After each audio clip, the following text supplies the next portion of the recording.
Alors, j'ai une vision un peu provocatrice, peut-être un peu choquante pour les gens qui nous regardent des choses. Mais moi, je considère qu'on est dans une démocratie qui fonctionne plutôt bien. Et donc, je considère que les gouvernements sont bien évidemment choisis par les peuples. En tout cas, les majorités sont choisies par les peuples. Et les majorités et les gouvernements, et le président de la République en France, font ce que l'on leur demande de faire. Ce qu'on leur demande de faire. Et d'ailleurs, François Hollande, pour prendre cet exemple emblématique, est quelqu'un qui applique plutôt son programme. Je dirais qu'il n'y a pas de tromperie sur la marchandise, comme cela avait pu être le cas avec d'autres présidents. Je pense que le problème de fond, c'est l'opinion publique. C'est-à-dire qu'il faut faire prendre conscience à l'opinion publique qu'on peut faire des choses en France. C'est ça le sujet de fond. Moi, je suis très étonné, d'une certaine façon, de voir que l'opinion publique a démissionné. Elle a démissionné devant l'avenir, elle ne s'intéresse plus à l'avenir, et elle a démissionné devant les réformes. Elle considère que les réformes, c'est forcément pour faire moins bien, pour retirer des choses, pour soustraire des choses. Or, les réformes, c'est bien évidemment pour faire mieux. On peut faire beaucoup de choses, beaucoup mieux en France. J'ai pris l'exemple du marché du travail, j'ai pris l'exemple de l'éducation, je pourrais prendre l'exemple de la santé. On a des marges de progression. Il faut bien faire comprendre à l'opinion publique que l'avenir peut être un avenir souriant. On est au début, je pense, d'une vague d'innovation et donc potentiellement d'une vague de croissance qui est colossale dans le monde.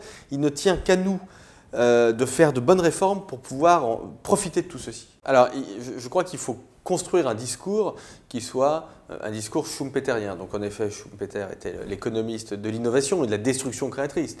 Ce qu'explique Schumpeter, c'est que la croissance vient d'innovation, mais l'innovation fait muter l'économie. Elle crée des choses, mais elle détruit aussi beaucoup de choses, et pas seulement dans le champ économique, aussi dans le champ des modes de travail, dans le champ des façons de penser. Bon, voilà. Donc on a une transformation très importante.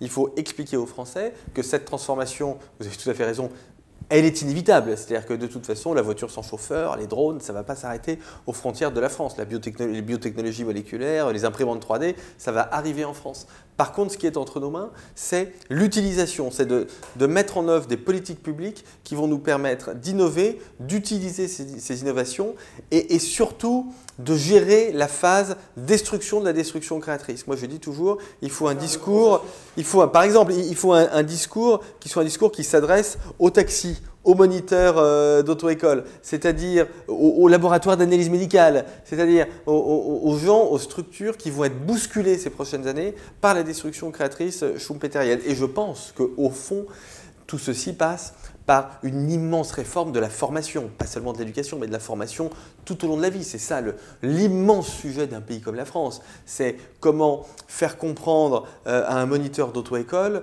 que la voiture sans chauffeur va détruire son job, mais qu'il a un avenir en France, en travaillant ailleurs, dans un autre secteur ou dans son secteur, en faisant autre chose. Donc ça, c'est la question de l'entrepreneuriat, c'est la question de la formation. Et je pense que c'est un formidable moyen pour la France de rebondir et de se tourner vers l'avenir.